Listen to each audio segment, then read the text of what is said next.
In your vote, Democratic governors and congressional leaders are now asking whether President Joe Biden's campaign should continue. They're meeting with the president this evening after his poor performance in last week's debate. Our Washington correspondent Julia Benbrook joining us live from the White House with the latest on this conversation. Julia.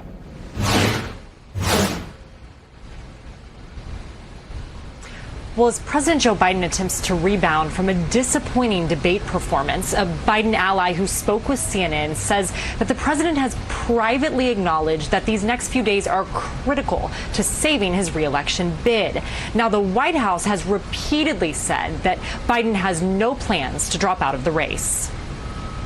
After President Joe Biden's shaky performance at the debate last week, the White House has been on defense. We understand the concerns. We get it. The president did not have a great night. Biden's campaign has insisted that it was just a bad night for the 81-year-old president, and he has no plans to drop out. The president is in this race to win it.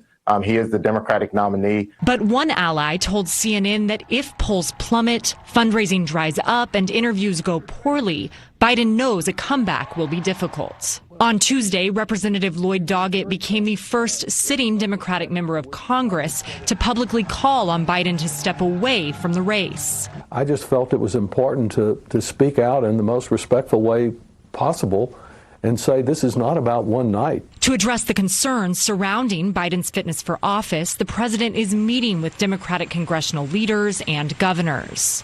The governors just want a direct and candid conversation with the president. We want to make sure he's doing okay. We all know him. I think we also want to talk about strategy. When governors get out there, we put our own credibility and brands on the line. A recent CNN poll shows that most voters think Democrats have a better chance of keeping the White House if Biden isn't the nominee. Any path forward with someone else would be both logistically difficult and politically risky. Now, the concerns of some of the nation's Democratic governors were aired on a call earlier this week. Sources tell our team that some of those state leaders expressed surprise that they had not heard from Biden himself about his debate performance. There was a strong sentiment on the call that they needed to hear from the president directly. Reporting live at the White House, Julia Benbrook, Wish TV. All right, Julia, thank you very much.